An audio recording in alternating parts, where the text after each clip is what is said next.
Narcissism I find to be an absolutely fascinating topic. And the reason why I don't think it's dark is because I believe that when you understand what it is and what it isn't, and when you have tools, all of a sudden there is a light at the end of the tunnel that you're walking down, and you realize you're not crazy.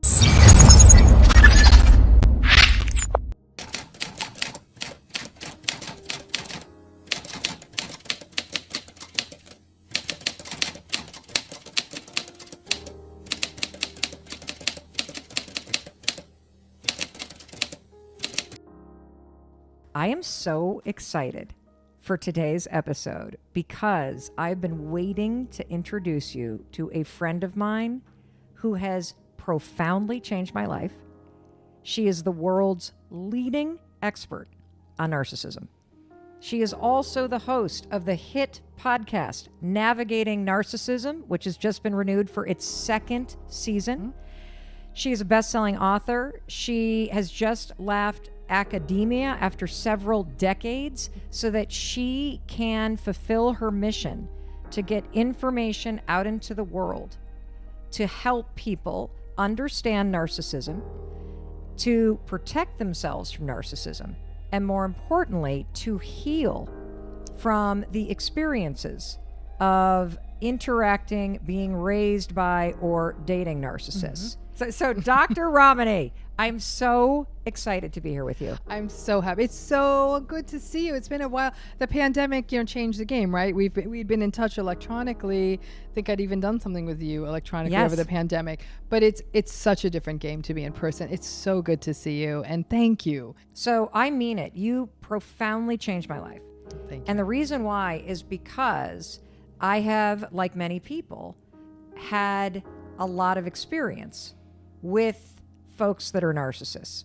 And what I learned from you about what narcissism is, what it isn't, the tools that you have taught me in order to spot narcissism and to protect myself from it have just completely transformed my life. And so I'm really excited to be able to introduce you to our audience and to have you do the same for them. Great. And so narcissism I find to be an absolutely fascinating topic. And the reason why I don't think it's dark is because I believe that when you understand what it is and what it isn't, and when you have tools, all of a sudden there is a light at the end of the tunnel that you're walking down, and you realize you're not crazy. You're around somebody who's making you believe you are. Correct. That's beautifully put. And I agree with you. In a way, what it is you're giving, back in the day we would have said a roadmap. No, I'd like to think of it as GPS. I'm hoping to give people a guide to what they're dealing with, and not in an accusatory, you're bad, I'm good way, but in more of a, this may not be good for me. And the challenge in this space of the narcissism space is so many people invest themselves in, can I get this person to change? Can I be better? Can I do different to pull something different out of them?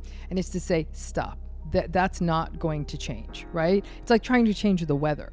There's nothing you can do to make Chicago warmer in February. It's going to be cold, bundle up, great city, but it's going to be cold. Okay. Right? I want to just go, there was a wake-up call right there.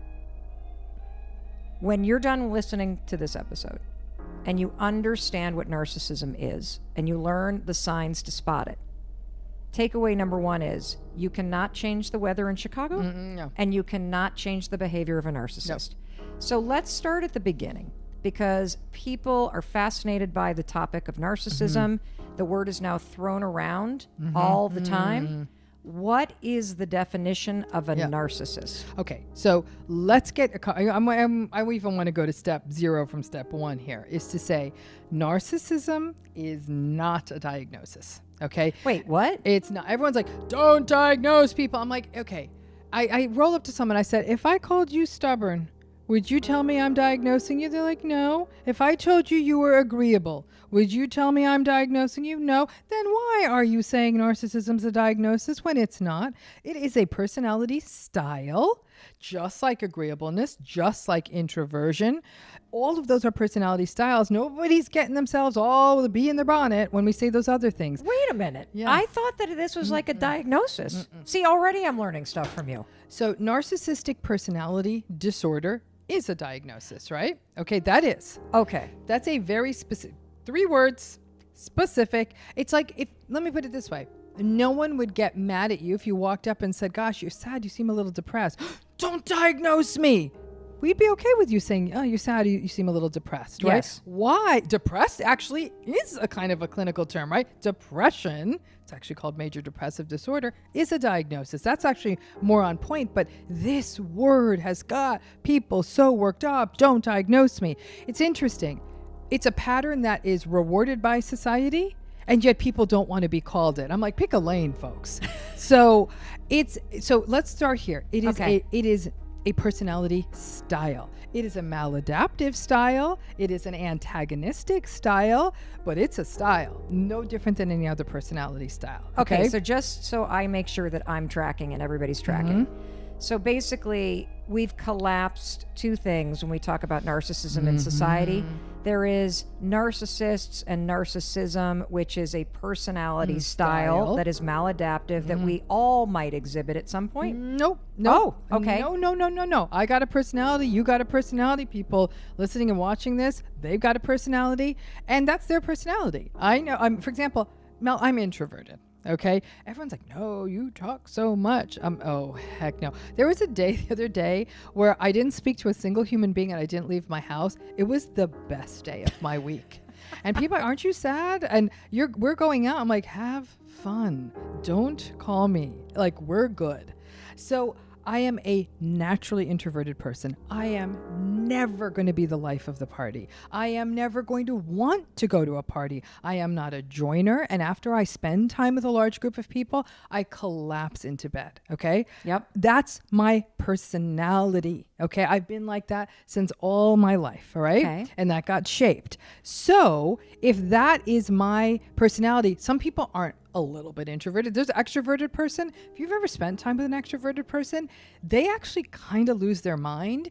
I don't have plans. Where is everybody? I can't believe I need to be alone. I've worked with clients who are extroverted and they really are upset about that. And as an introverted therapist, for a minute I was like, what? Like, that sounds like fantasy camp, like 3 days alone. Sign me up, you know. Right. But I have to be empathic to. This is hard for them.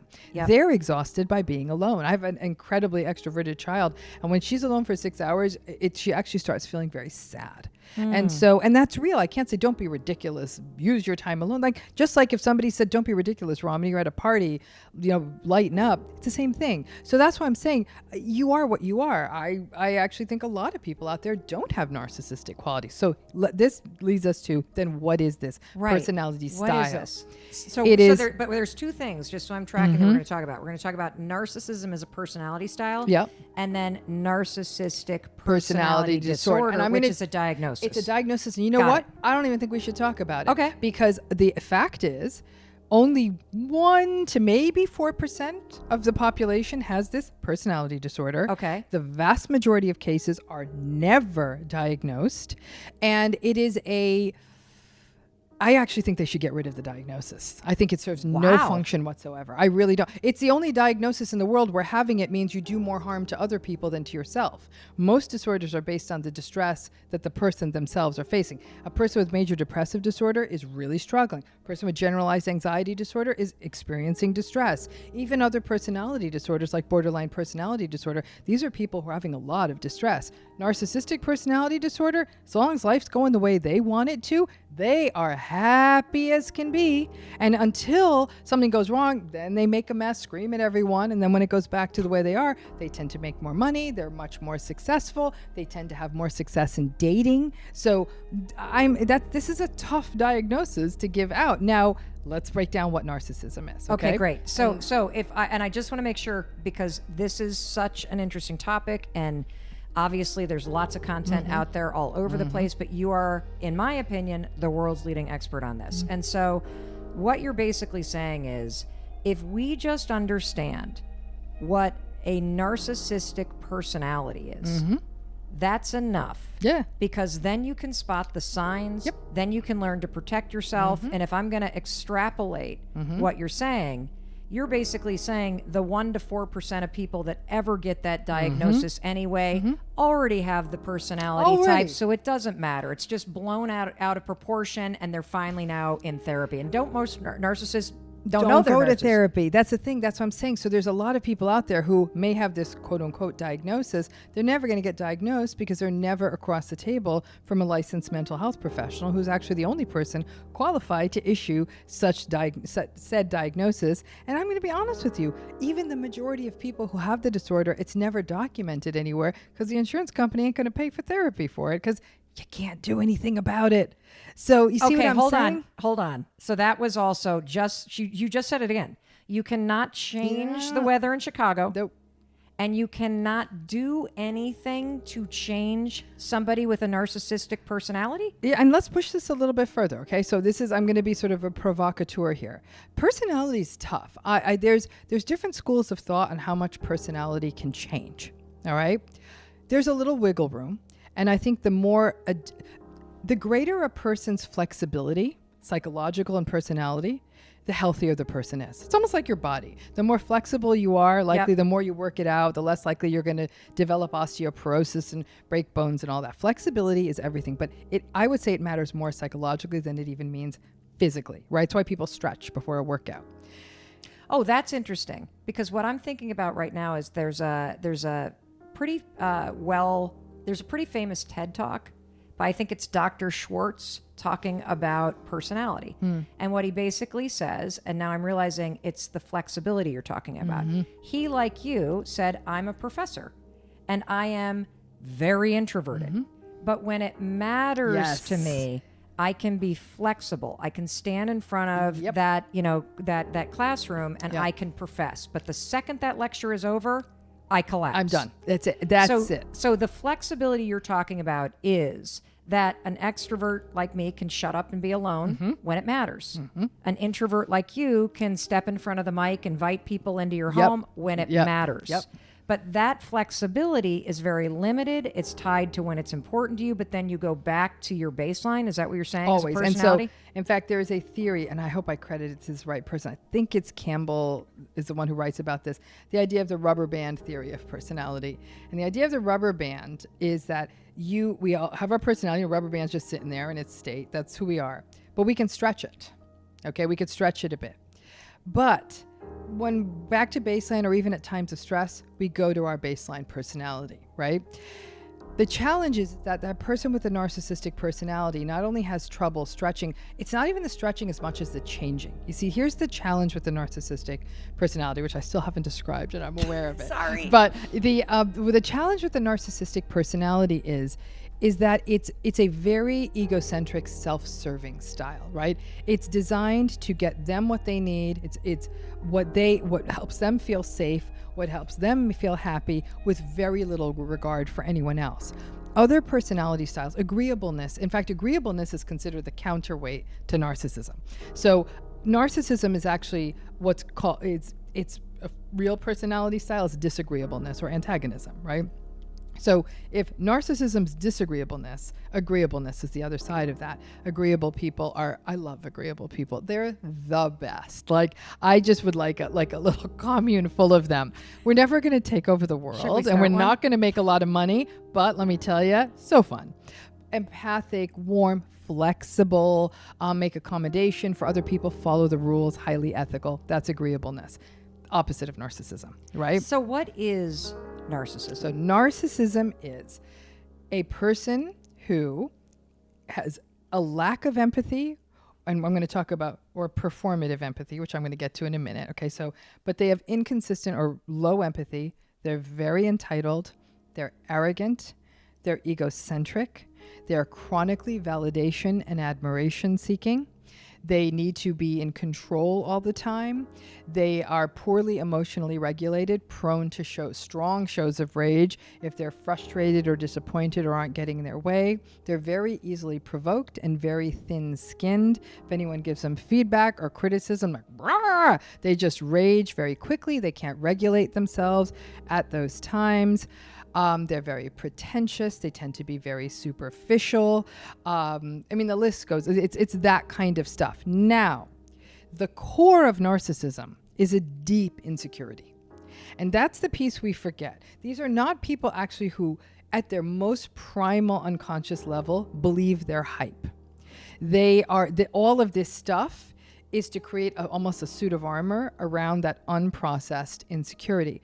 The narcissistic person is always fighting a battle against shame. And the shame is that at an unconscious level, people are going to see they ain't all that. So if anything even pokes them, that like even someone makes a joke at their expense, they lash out to maintain dominance, because that's that. You also want to know what motivates the narcissistic person: power, dominance, control, and frankly, safety, because all those things keep them safe. If they're in control, if they're the boss, if they have all the money, then they feel okay. All the power, whatever, the fame, whatever it looks like, then they're okay. That's narcissism. What's tricky about narcissism is there's different, I forgot to also say, they're very grandiose. So they live in a fantasy world. I'm going to have the perfect love story. Look at my perfect life. You can see how social media took this grandiosity and blew it up into something that I've been studying narcissism since before there was social media. And I was like, what the holy hell just happened? What have you seen? I mean, what happened was narcissism's always been around. As long as there were human beings. I mean, I'm guessing like Attila the Hun was probably a narcissist. Napoleon might have been a narcissist. I think if you go all the way back in the history books, in fact, when I helped my daughter with all of her ancient and, even modern European history, I'm like, narcissist, narcissist, narcissist. And I said, you see how much they shaped history to this day. So I think that it's always been there. Yeah. Okay. The difference was back in the day, if you needed validation, okay, you and I are both old enough to know about rotary dial phones and no answering machines and no social media, okay? So there was a time if you needed validation, you actually had to clean up and leave the house. True. Right? Like Yes. you actually had to get up and go. You couldn't become famous, right? Even if you wrote a letter to the editor of the newspaper on some kind of rant, the editor was going to get 100 of these, or they'd get 100 of these and pick one. So there was no public place to do this. So where narcissists really did their dirty work was they would harm the people around them. Very dominant, probably cruel to spouses, cruel to children. I think if you look at family lines of this intergenerationally, they'll say like, yeah, really brutal father, really brutal grandfather, really brutal great grandfather. And it often links to things like hierarchies, patriarchies, like things that are all very, very hierarchical. One person gets the final say, not because they're a good person, Right. but just because. So these systems have always been there. And so what happened though is one day, I remember it so well. I remember the house I was living in. Somebody said to me, have you seen this thing called Facebook? I'm like, Facebook? And I remember what a Facebook was. Right. Facebook was When you go that to group college. of pictures Yep. that you'd get in your first year of college. Like that's what it was called where I went Yep, to college, we had one right? at Dartmouth too. Yep. So there's a Facebook. And I'm like, what is a college thing? And they're like, no, you need to go check this out. They said, create an account. So I did. And I was like, oh, this is what happened to all those people I went to high school with. Okay. But at the moment, I thought, oh God, you just write stuff and people like it? What went through my head in that moment? I remember my kids were really small at the time. And the moment sticks in my mind. I thought, this is going to be a disaster. It must have been like being like a pulmonologist or a cardiologist when cigarettes were out. You're like, what is happening? And so at that moment, I thought the game's about to change. I had no idea what was going to come with the Instagram and the influencing and all. I had no idea what was coming there. But I thought, wow, nobody needs to leave the house. They can put forth a false version of themselves, the grandiose version, the fantasy version, and sit at home and let the validation come in. My concern was that this was going to make their narcissistic symptomatology worse overall. And I think that has been borne out. Wow. So can I ask you a question? Because this is one of the things that really changed my life. When you taught me that narcissists are not born, they're made. Mm-hmm. Yeah. What is it? Can you explain that to everybody? Because this is a game changer. Yeah. To understand this. So nobody's born this way. Okay. I mean, So I guess even in a family structure where you have a grandfather, a father, Nope. like these dominant or mother person, you are not born a narcissist. everyone listening to this, I will say there are 4 kids in our family, and I have a brother who's narcissistic, and the rest of us are really cool and nice and kind to each other. So I think of how many people out there who have siblings, and like my sister's really kind, and my other sister's really, really narcissistic. So if that was the case, it should appear in all siblings, or at least 50% of them. So It's how not does it that. get made? It's made. So here's the most likely explanation. is that there may very well be, and this has not been isolated yet, but there may very well be a biological vulnerability to it, and that would be probably delivered through something called a baby's temperament.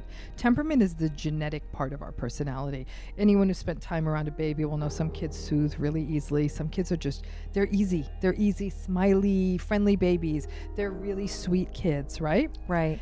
And as they grow up, they stay sweet, and the teachers like them, and they have friends, and they're just sweet, sweet, sweet.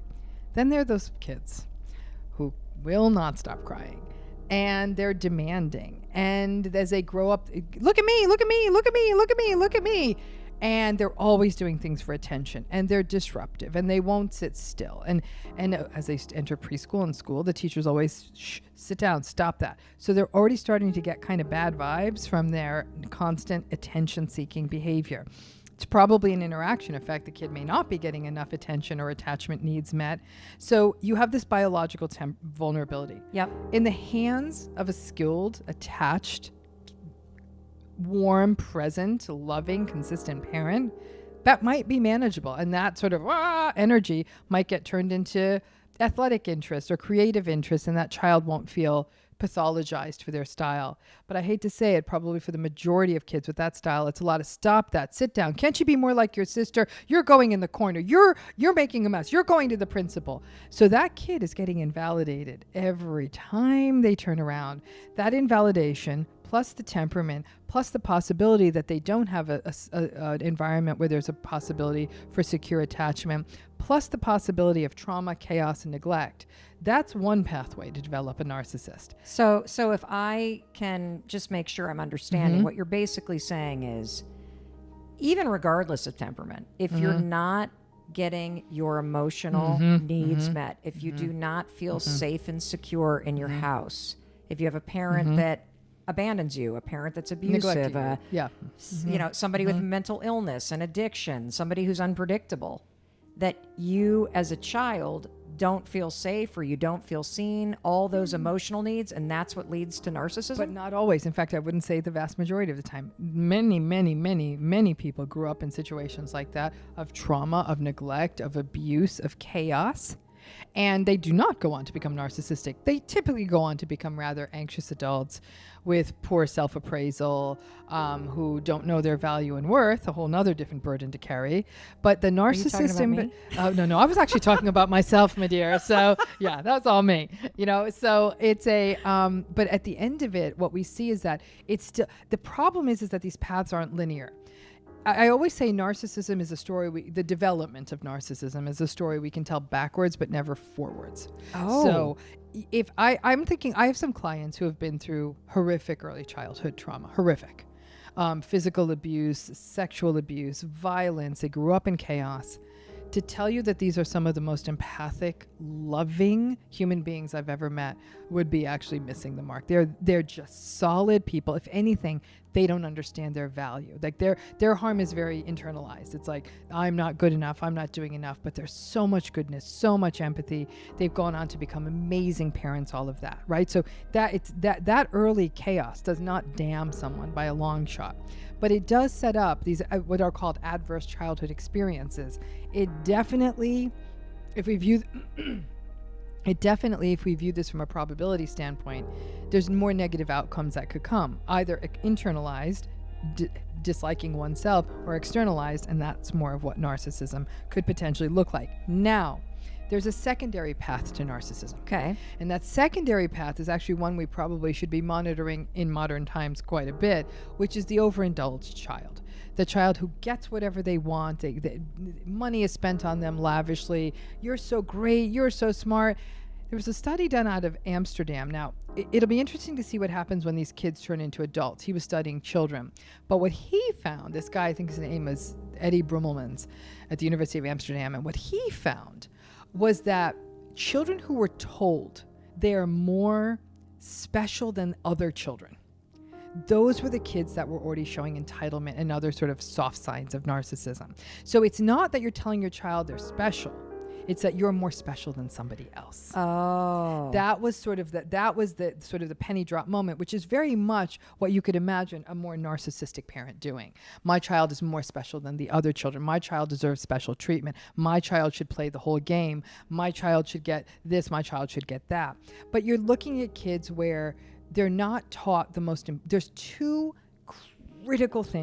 critical things I'd say every child needs. Okay, so there's three critical things Secure every child attachment. needs. Secure attachment. So explain it. Secure attachment. Secure attachment happens when a child has at least one primary caregiver that is consistently available, that the child feels that they can call that caregiver when they need them, that secure attachment develops over the early years. And we're talking birth to like 2 or 3. This is something where you got to lock this in early, right?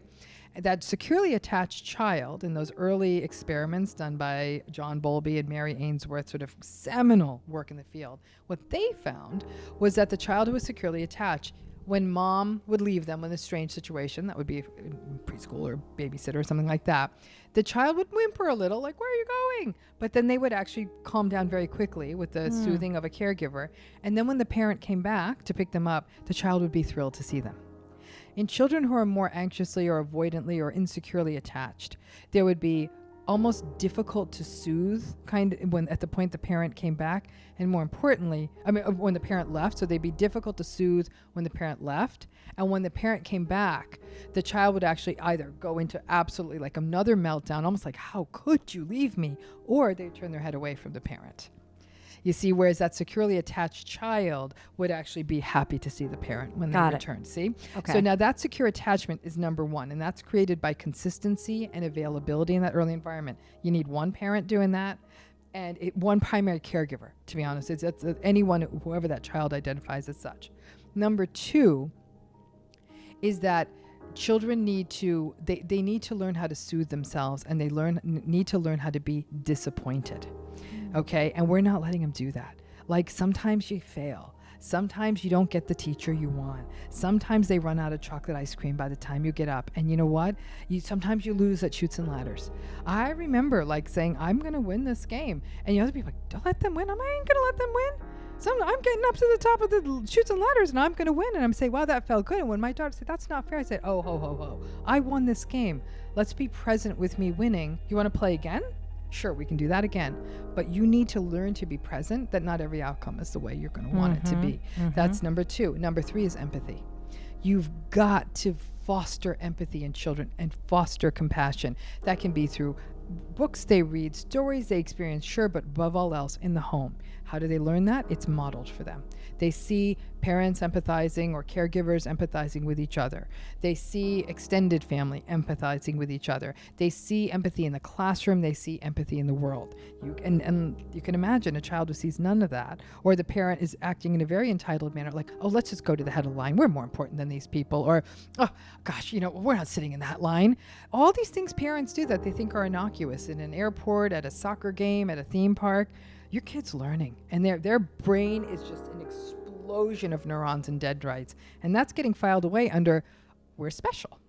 The reason why this is so interesting to me is because I think one of the challenges when you have either a narcissistic parent or sibling or boss or somebody that you're in a relationship with is that you think that somehow everything is your fault. Yes. And when I learned from you that narcissists are made in childhood,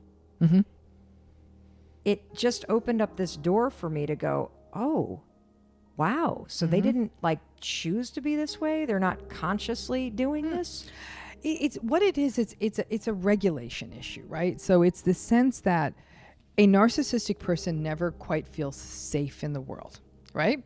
Because they never feel safe, they're always on the offense and the defense simultaneously, right? I'm going to win. I'm going to dominate. Me. And are you looking at me? You're looking at me? And then rage. So that constant offense-defense that they play makes them very antagonistic unless things are going exactly the way they want. And where narcissistic people are tricky is that if they feel safe, I got to tell you, it might be one of the most engaging, entrancing, exhilarating, charismatic, charming experiences you've ever had. They've hung the moon, they've hung the sun only for you. It is, it's dopamine.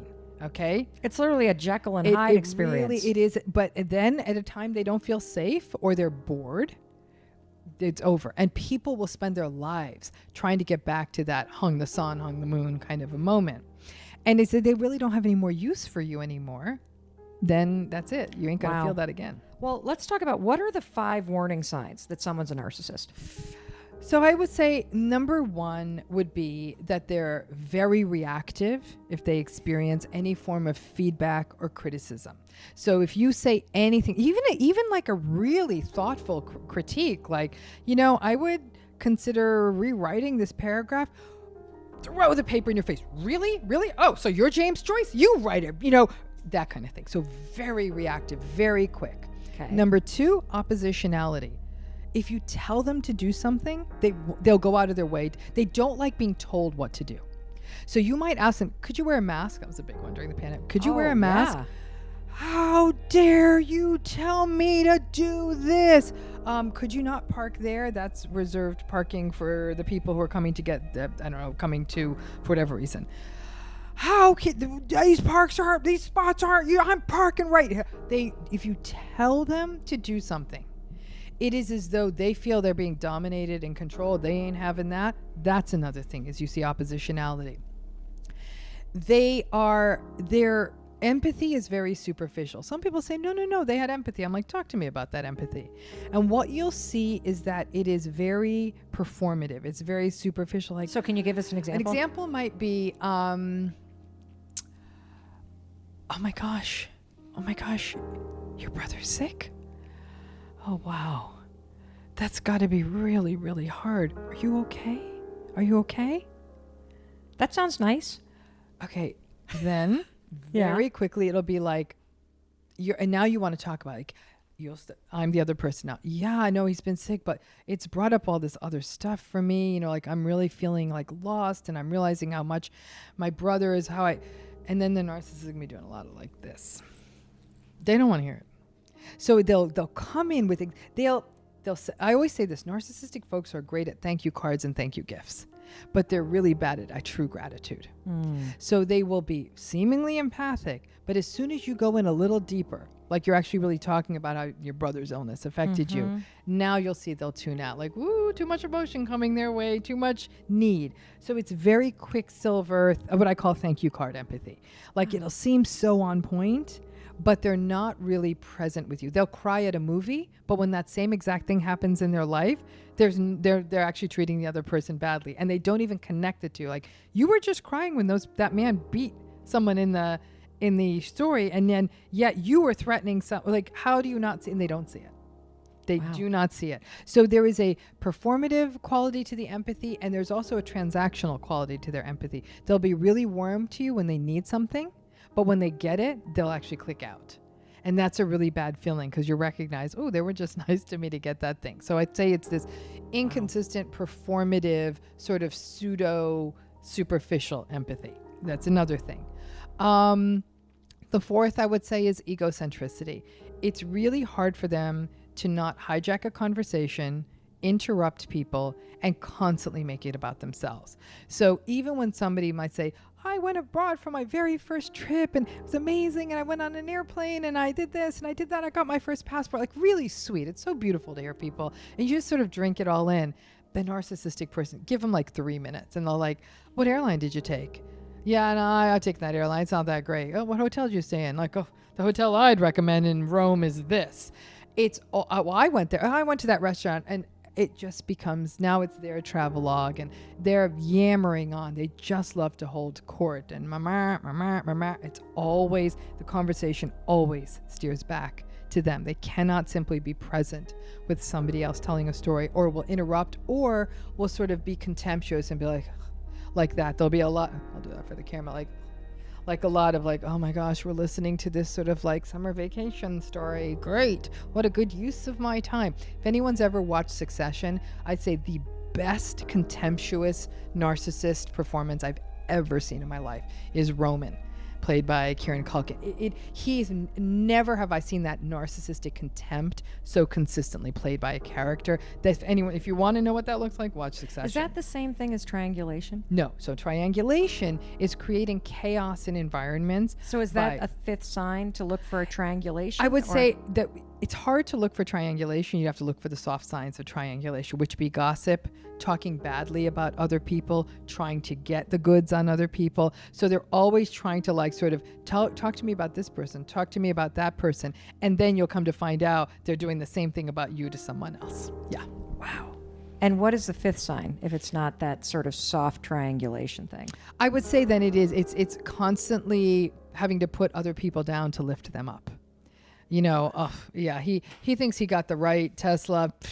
Yeah, that's just sort of the baseline model, or like, nobody stays on that side of that island. It's putting other people down, and it is contempt. I would wrap up contempt in that. Narcissistic people are notoriously contemptuous. It often comes out as snobbery, but it can even come out even like, oh God, dude, like nobody's doing that, and like make fun of someone, and it can hurt the other person. And then what the narcissistic person will often do is they will then turn around and say, I was just making a joke. So now if you react to it, it's a joke. But if you say something to them and you say it's just a joke, they'll still rage at you. And I'll throw in a sixth sign, or it could be 5A, is gaslighting. They're constantly doubting reality. I never said that. I never did that. I didn't put that there. That never happened.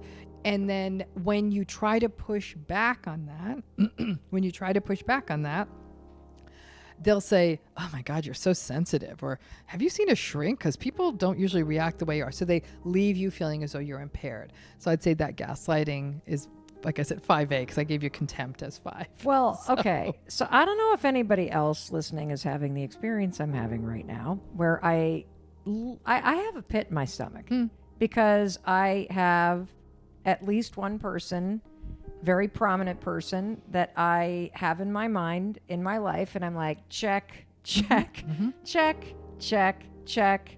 Somebody's talking at the table, they're rolling their eyes at other people, somebody leaves the room, they just immediately trash them as they leave. What I want to know is, we'll get into what to do, but now that you're really kind of pulling apart the signs, and we've learned that there are sort of 2 tracks in childhood where this behavior and this personality type is made. What is the impact if you have a parent that is like this? Like if you've been raised by somebody that exhibits all 5 of these, or you're like, oh my God, I think my mom or my dad was a freaking narcissist. Like, check, check, check. How does that impact you now that you're an adult? So it's not good. That's the best answer I can give you. It is not good. So let's remember 2 things. First of all, I'm going to add a 5B to that list. Look for entitlement. Like that idea of they won't wait in line. They're special. They expect special treatment, and they get really angry if they're not given special treatment. That's another sign to look for. But let's remember this about narcissism. It's on a continuum. Not all narcissists are the same. So a person who is dealing with more of what we call a milder, lighter narcissistic person is having a very different experience than somebody who's dealing with a rather severe narcissistic person. And I think that what that has sort of muddied the waters in this conversation, because if a person dealing with a milder narcissist here's the story of somebody who's dealing with a really severe narcissist, they're saying, well, maybe I'm not dealing with a narcissist because I'm not living in terror. You know, I'm not isolated from all my friends. I still think that person dealing with a lighter narcissist is still feeling unseen, unheard, self-blaming and all of that. It's just at a different level. The reason I bring this up is with the parents, right? I do think that any narcissism in a parent is never good for a child. But at the more severe levels, it's absolutely devastating. What it does is it hijacks a child's sense of self, identity, autonomy. They don't believe in themselves. They believe that their needs are not, in fact, they've been shamed for their needs their entire life. What, you want something from me? You know, like that's what the parent's attitude is. Maybe not that explicitly, but people who grow up with narcissistic parents, the vast majority become rather anxious adults who are not aware of their own self-worth, who have very inaccurate self-appraisal, usually in the wrong direction. They devalue themselves entirely. They don't trust themselves. They downsell themselves. They don't aspire to things that they actually could do because in some ways they've so internalized the way they were shamed by that parent. But above all else, they sort of lose their entire sense of self because their parent never let them develop it, because in essence, the parent really experience the child as an extension of themselves. What does that mean when the child's the extension of the parent? So it means that the child should have no needs outside of that parent. So if the child goes along, everyone gets along. If they're, mommy, you're so pretty and we'll do anything you want, and they eat the way the parent wants and they do the sport the parent wants and they excel at what the parent wants and they're just become literally the parent and have no identity or need outside of that, everything's going to be just fine. But that's not how kids work. The whole point of being a child is to individuate and become autonomous. And once that happens, the parent is not interested in that and they don't like it. So the child will always feel that they're almost in psychological servitude to that parent. They're not allowed to have a reality outside of the parent. Wow. Let's talk a little bit about this sort of whiplash, because, you know, when you're dealing with a narcissistic parent or spouse or boss, it feels like, I keep reading these comments from our audience about, like, on one hand, you're like, okay, there's the tantrum behavior, but you still feel responsible for them. You still feel guilty when you're mad at them. You still want to please them. Correct. Why? Because there's a guy named Daniel Shaw who writes about this brilliantly, and I want to credit him because I'm going to use his language. He talks about, and it's going to use a technical term, and I'm going to bring it down to what all of us, how we'd make sense of it. He calls having a narcissistic parent, he calls it a loss of intersubjectivity. That's a real fancy way of saying, it's my reality, it's my way. You're almost like a non-entity here. Everyone exists to serve me. I don't want you to have needs. I don't want you to be something separate. In a healthy parent, the child will be sad and the parent will sort of, even if the parent's in a good mood, the child will stop and be with their sad child and listen to them and empathize. Whereas a narcissistic parent will say, this is my birthday. What is happening here? Like, wait, get this kid away from me. Like, well, how dare he cry on my birthday? It's that kind of thing. Right? So the child is not allowed to have any sort of experience outside of that of the parents. And then the parent really expresses the resentment at the child having needs. Thus, the child internalizes a sense of shame and even guilt over having needs. So when they go into adulthood, that shame and guilt persists. Because that relationship, a lot of therapists don't address it that explicitly. It's not an easy cycle to end, because remember, unlike an adult narcissistic relationship, the child needs the parent. The child needs the parent for safety, for shelter, for food. It's not like you can divorce a parent and say, I'm going to start dating again and see if I can find someone better. That is not how this works. The child knows the parent's the only game in town, and identity is very much shaped by that attachment relationship, by that caregiving parental relationship. So what you're learning is that you're a pain in the neck, don't need so much, you're not good enough, because if you were good enough, that parent would be regulated, that parent would be happy, so you're doing something wrong. And the narcissistic parent explicitly and implicitly communicates that to them. I wish you'd never been born. You're so much trouble. I would have had such an amazing career if it weren't for you. Child shouldn't be hearing that. They'll shame a child's weight, like, oh, goodness, if somebody's eating too much, it's because you're a bad reflection on the parent. If you don't look the way the parent wants, you're not doing what the parent wants. Oh, my kid, he wants to play a violin. He won't even play sports. All of those things are, the child is supposed to be a functionary for the parent.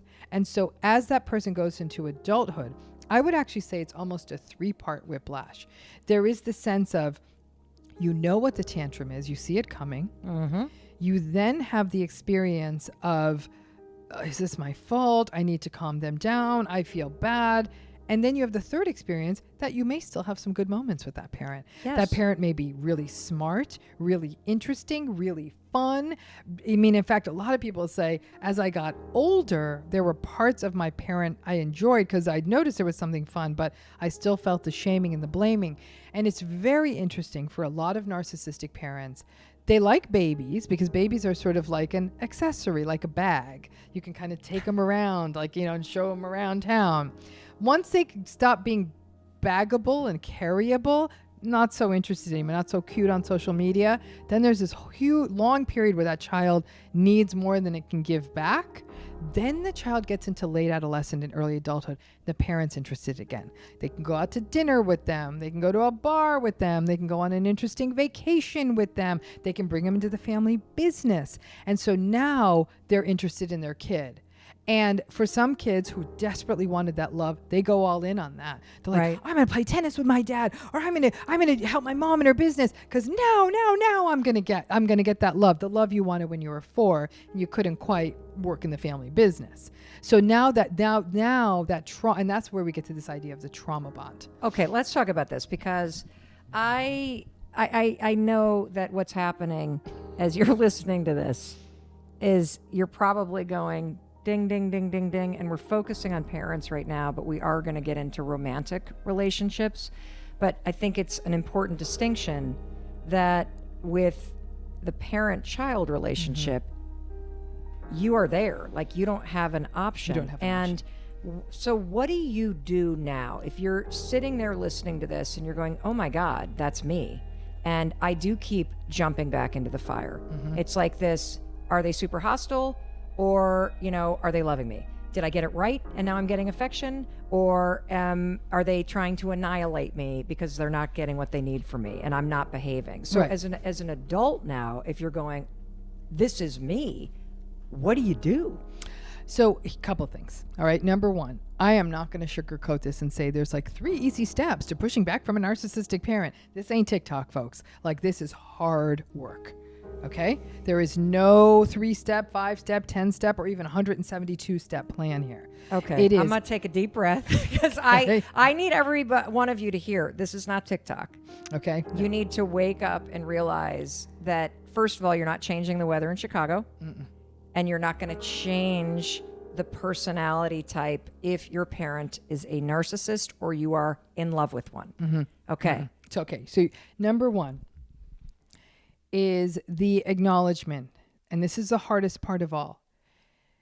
Although you're this person's child, narcissistic people view all the people around them as objects. Like my coffee maker or my tea maker. This morning I made a cup of tea.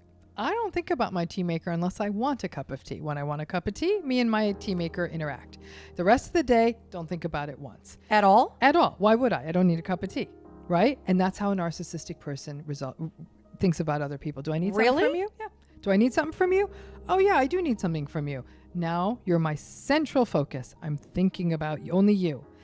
But just like if that tea maker waddled over to me and said, hey, could you listen to me? I'd be like, what? You're a tea maker. Like, go away. This is not Beauty and the Beast. Appliances do not talk. Get the hell away from me.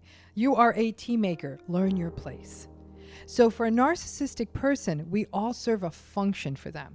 Whether it's their lover, whether you're their accountant, whether you're their cleaner. That's why narcissistic people always have like a team around them. It's always about the team. I'm like, of course you have a team around you because everyone serves a function for you. I'm trying to pick my mouth up off the floor because this is a revolutionary idea for me.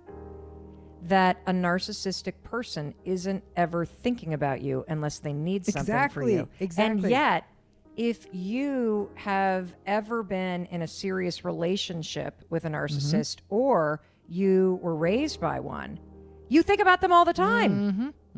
All the time. All that you're ruminating them. They're not thinking about you unless they need something from you or you're a blockade to something they need, right? Like you're not signing the deal or because you're sick, they can't go to something. Now they're thinking about you because they're mad at you, right? But it's going back to your parents. I'm like, going back to that parenting issue. So as you get into adulthood, you are an object to them. So like, what can I do? What can I this? You're never going to be able to read their mind and give them everything they want.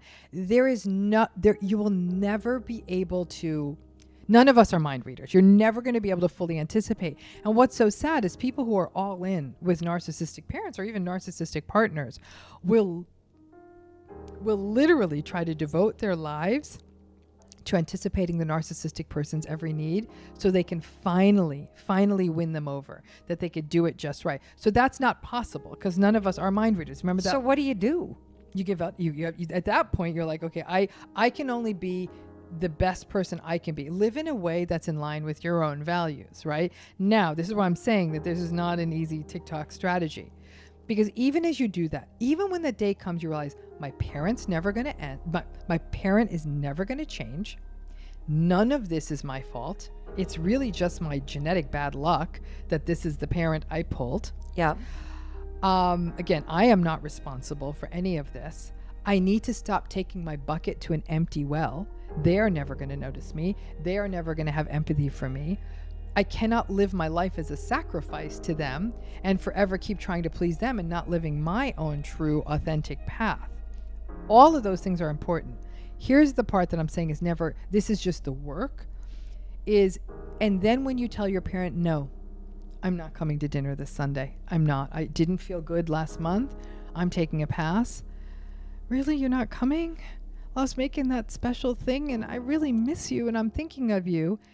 And I'm getting older. 90% of people are going to break under that one and they're going to show up and guess what's going to happen at that dinner again? The criticism, the humiliation, the devaluation, the invalidation, right? So I say to people, you got two options here. Either be with the guilt of saying no, or go to the dinner with realistic expectations. That when you, and almost make it a game, like a personal bingo. It's not quite a drinking game because if you took a shot every time they invalidated you, you'd be loaded before the main course came. But if I literally have done this where I'm like, okay, I'm going to collect points at this dinner. For every 5 invalidations, I'm going to go I'm going to get a scoop of ice cream. And then it's like a little thing that pays out during the week. Like Tuesday, I'm going to get ice cream. And on Thursday, I might get a massage. 15 invalidations is usually a massage for me. And so I'm like, keeps you objective. Yeah. Too. And I'm like, I'm gone in. I'm like, do it again. We're 13. I really want the massage. So let me ask you this question. So should you ever confront a narcissist? Like somebody's going to come listen to this podcast and be like, all right, that's it. I'm calling dad. Nope. I can't. If we only said one thing in this entire podcast episode is never, ever call out a narcissist, we would be giving the single most brilliant piece of advice. Why do you never call out a narcissist? I'm going to temper that with, it depends on what you want. If you're doing this because you want to say, it's like a gotcha moment, haha, I see you. Okay. And they're going to rage at you and they're going to scream at you. And there might be a smear campaign now. And they may be telling everybody out there that not only you are an ungrateful kid, but you are the narcissist and you're the one who's harmful and everybody needs to keep their distance from you. And I mean, they will really do such a number on you that, and they're not going to change. So if all it is for you to say, I see you, I think the better way to play that is you see them, now change your behavior. Stop being supply for them. Stop engaging with them. Stop taking the bait. So are you saying if you call home and the first thing out of somebody's mouth is, haven't heard from you in a long time, you should not say, the phone works both ways? No way. No, if you know this person's narcissistic, absolutely not. So they say, haven't heard from you in a long time. And you'd say, no, you haven't. Oh. And then where are they going to go with that? Because what you've done is you've taken away the volley. They're playing tennis. You need to play solitaire. Can you give us some other role plays? So put another conversation starter out there for me. Why don't you come to Thanksgiving? And the assumption in this one is, why don't you come to Thanksgiving? Is this person's committed fully to not going this year? You got to come to me. Okay, so you go. This is where, and I'm going to step back before I role play that. I'm going to introduce the concept of true north. Okay, True north. Okay. True north is a big healing, what we call healing technique for folks, or at least it's more of a management technique than healing, I should say. True north is that you need to figure out what in your life is worth fighting for. So maybe you're not going to Thanksgiving this year, not only because you don't want to see them, but it's your kid is playing football that day. All right, and you do not want to miss that football game, or you do actually have a big deadline at work the Monday after Thanksgiving and you want to get it done. Or you said, tack with it, this is the year we're actually going to go camping, or we're going to go to Hawaii for Thanksgiving. Okay. Yep. Because that's what my family has always wanted to do. Your friends, you've decided to take a trip with your friends. Your true north is what is healthy for you. Okay. So you've got to be clear on that. It sounds like it's a balance between how much guilt can you tolerate, right? Kind of. It is and it isn't. Because the guilt is, people feel Self-imposed. guilt. People feel guilt when they believe they're doing something wrong. Oh. So to which I'd say, what did you do wrong? You feel guilt if you committed a crime. You feel guilt if you stole something. You feel guilt if you cheated on someone. So when my clients tell me all the time, I feel guilty. I'm like, tell me what you did wrong. And that's when I get the pause. They're like, I don't want to go to Thanksgiving. I'm like, I'm sorry. So help me understand where that's wrong. Well, that's what they want. I'm like, I hear that, but how is that wrong? Because the axiom to that is not doing what they want is wrong. Okay. Everybody, did you hear that? This is a huge takeaway. So if the lights are going off in your head and you're starting to go, wait a minute, I definitely either had a parent that had some narcissistic personality, or I'm in a relationship with somebody like this.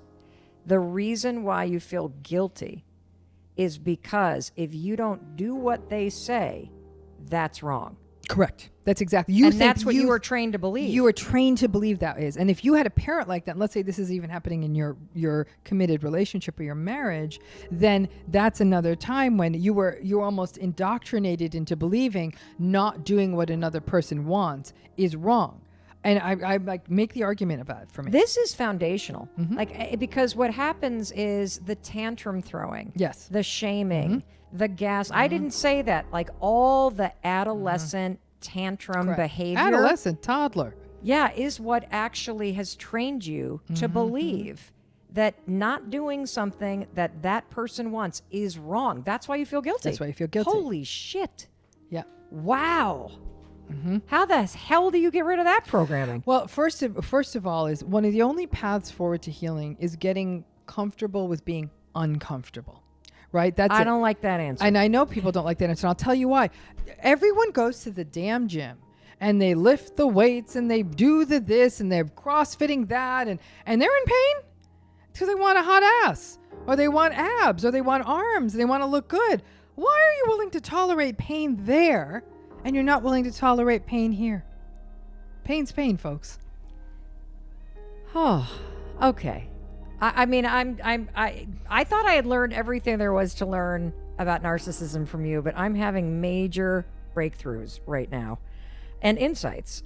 So should authentic or empathetic people, how do we protect ourselves from narcissists in life? It's a tough one. I think that it's every so often, Mel, and they're like that perfect seashell that's not cracked you find on the beach.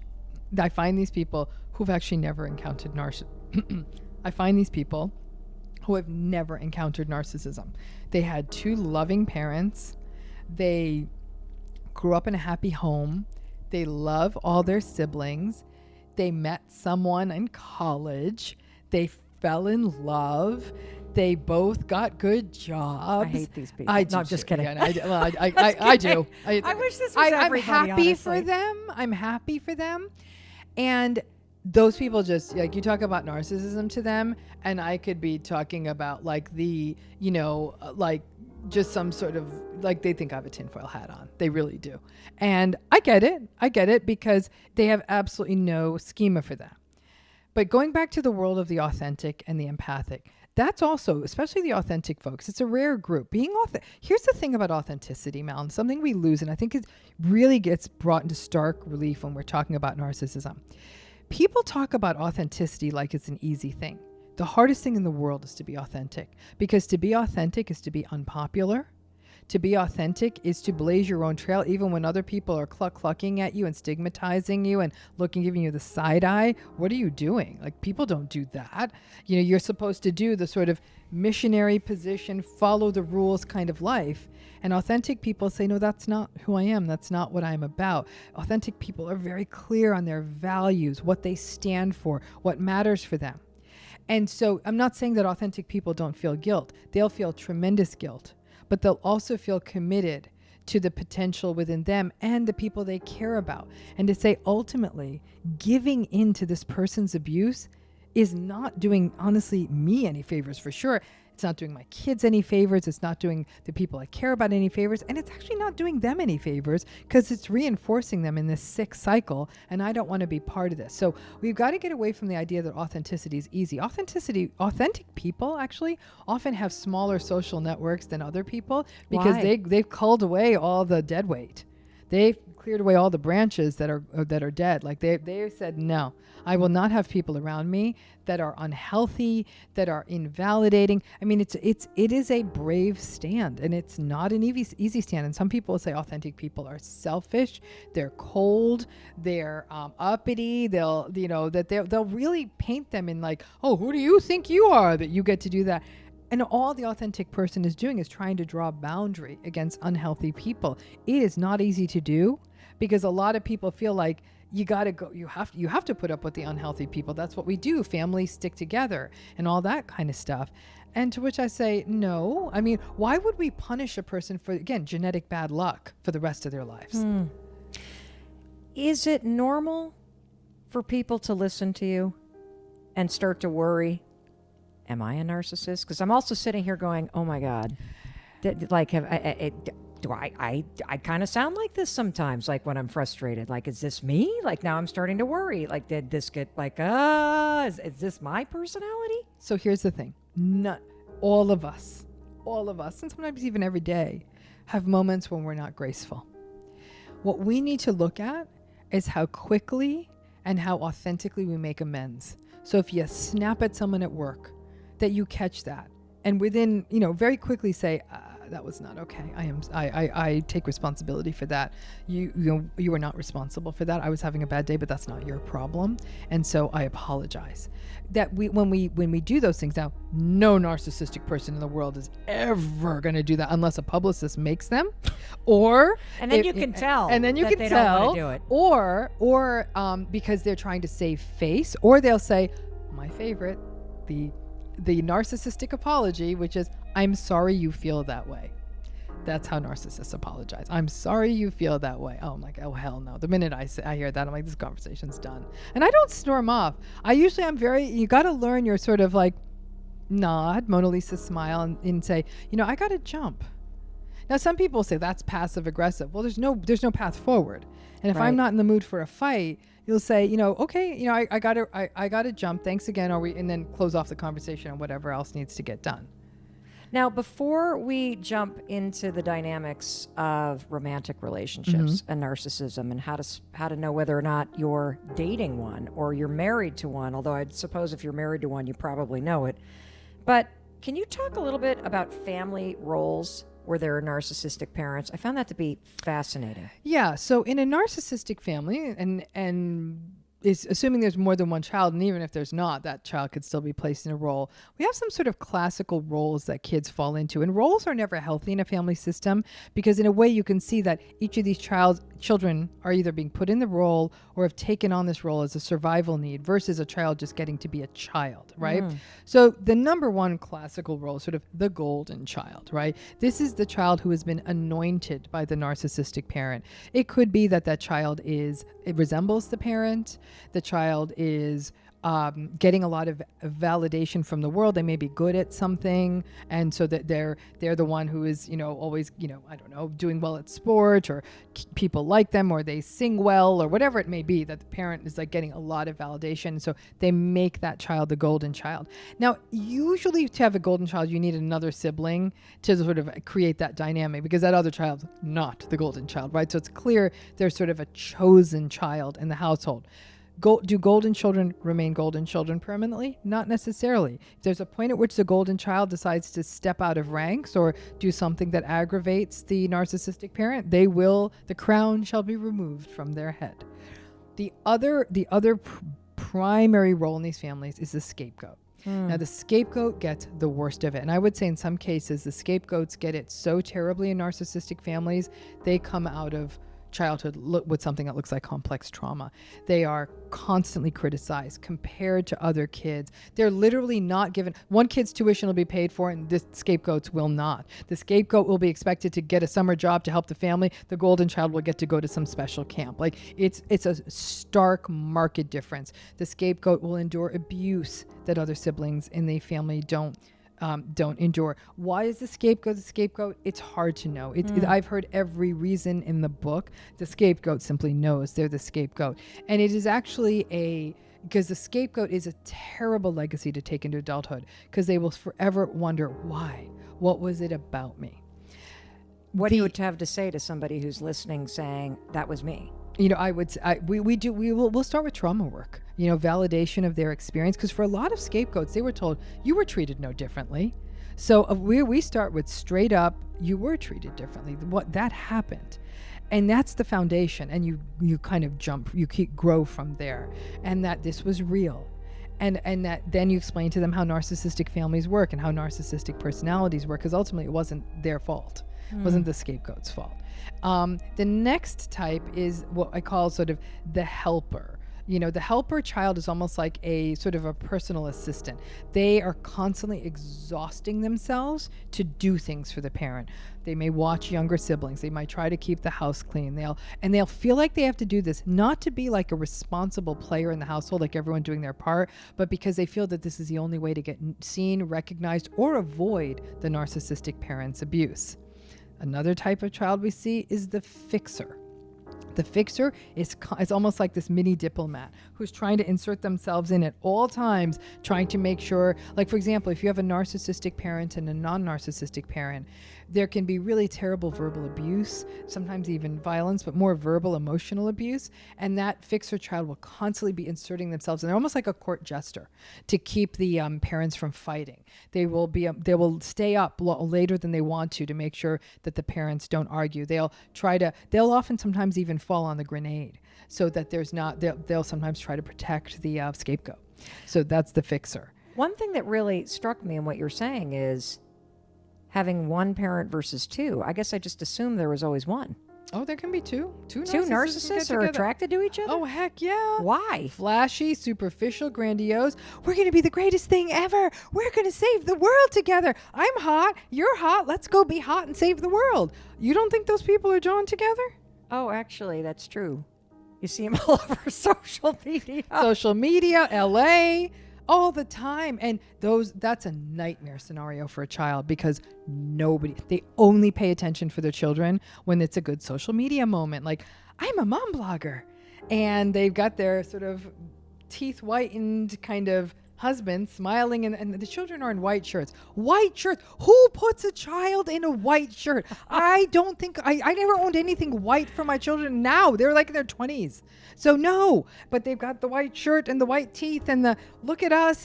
But then when the cameras are off, not so interested in those kids anymore. That's true. And kids know when it's phony. Exactly. And so and that's a new way. This is the first generation of kids that were raised from social media, with social media from front to back. Yep. The data now needs to be collected.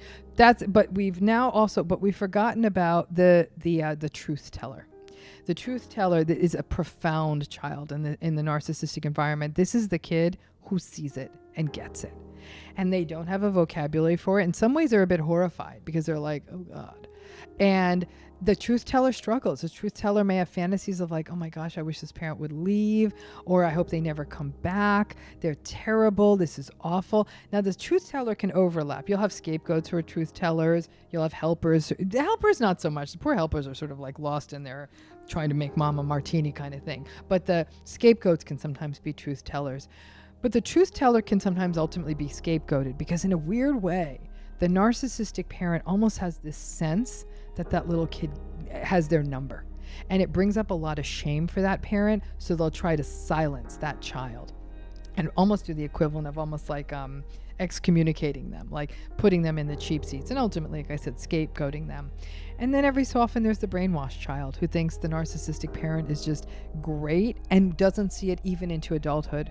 And when other siblings say, mom's a narcissist, and they'll say, don't say that. She gave up everything for us. You're too selfish to see. So they're fully in the cult. Dr. Ramani, you are unbelievable.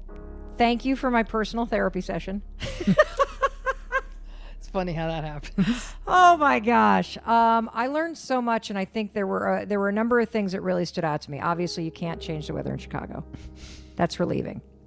I also love that insecurity is at the core of someone who's a narcissist, and that helps me distance myself by feeling a little empathy. I know that's weird, but the empathy is kind of tied into the guilt a little bit. Like, I actually feel bad. I wish this person were happy. Yeah, and I think that... Are they happy? Because they don't know? They're not. And in that balancing act, Mel, of... One thing that so many survivors are afraid of, like, they're narcissists, it feels so dismissive to them, is I don't want to lose my empathy and my compassion. Empathy and compassion doesn't mean you hang out and be someone's emotional punching bag. Empathy and compassion means that you can gracefully step away, and even if they're raging at you, you don't need to get in the mud with them, because you do recognize that they're having their pain. But empathy and compassion doesn't mean you forever remain someone's prisoner. That's beautiful.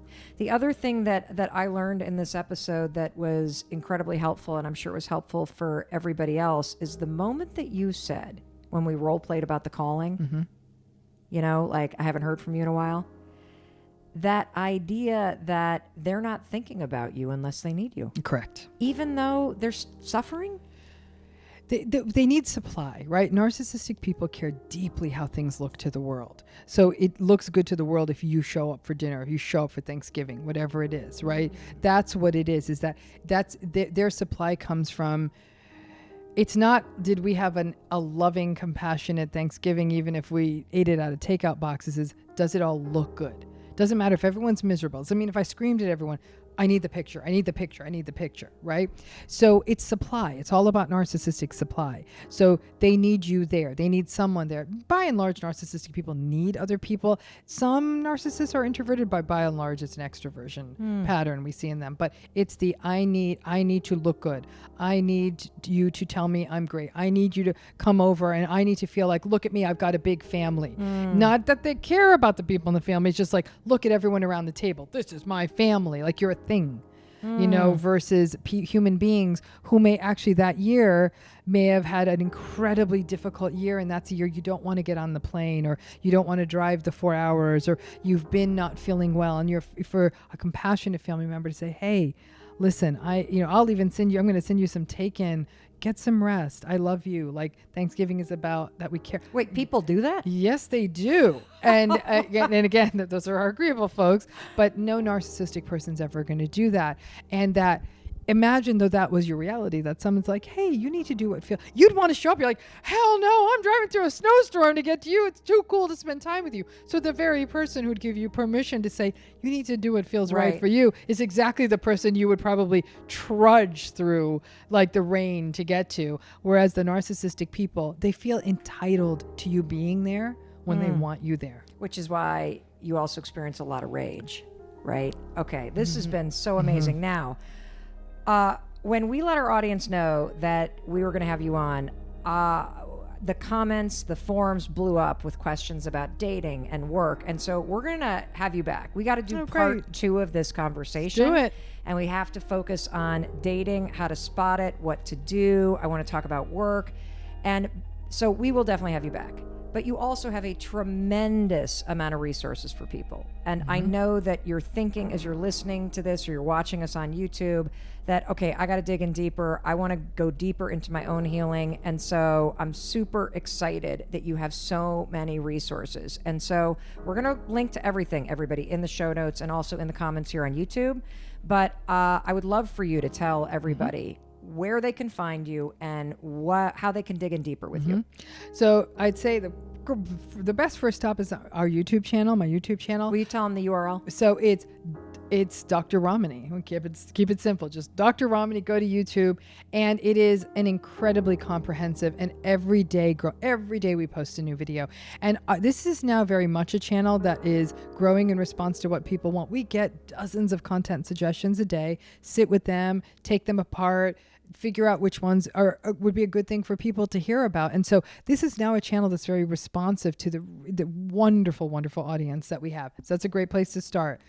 I have a podcast, so if people want to hear other people's stories of narcissistic relationships, tune into Navigating Narcissism. You can get it at iHeart or wherever you get your podcast. Join, subscribe. There's such fascinating conversations from people who've been in cults, people who've been in abusive relationships, people who were spiritually abused. I mean, people who were a woman from the Tinder swindler, like anything you can imagine related to narcissism.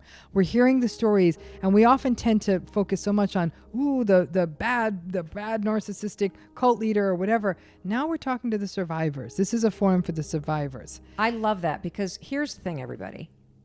She's the world's leading expert in this. And I know that we've spent a lot of time talking about narcissism and understanding it so you can spot it, so you can get some distance from it, so you can understand the biggest takeaway. She kept saying, it's not about you. It really isn't. Like, It you feels did like it nothing is. wrong. It feels like it is. And you're not changing the weather in Chicago. They're equal opportunity offenders. But I love that you're providing so many tools for healing. And one of the most important ones, everyone, is the fact that you also offer a monthly subscription program where you can jump in and not only be with the world's leading expert, but you can also be with other survivors. Correct, which is very rare. I mean, I think that what's hard is that, and it's a safer platform than even a lot of social media because it's closed to only people who are in it. It's moderated multiple times a day. Like, keeping survivors safe is really important to us. And so it's a chance, and it's amazing to see what happens in that forum. It's survivors supporting each other, learning from each other's stories, getting a sense of hope, sharing ideas, just cheering each other on, which is what we need, validating their experience, which sure, I'm giving through the content, but to have that place, to know that you're not alone in this. There's thousands of people who are going through it too. So just, go again to that link, join our healing community on healing from narcissistic abuse. No matter what form of narcissistic abuse you're going through, the content in this healing program will be useful. Absolutely amazing. You are a complete gift. Thank you. Thank you for Mel. all of your wisdom, your time, your expertise, the tools, the learning today. It's just, every time I spend time with you, it deepens my healing. It makes me smarter. I just love having you in my life. So thank you. Thank you so much, Mel. My pleasure. Thank I can't wait to have you back. We're talking dating and work next, Oh. people. Here we go. And for you, in case nobody else tells you today, I love you. Dr. Ramani loves you too. I do. We believe in you, and we believe in your ability to not only create a better life, but to heal from the things that are painful in your life. And we are both here to support you. So thank you for spending your most precious time with us. Yeah, thank you.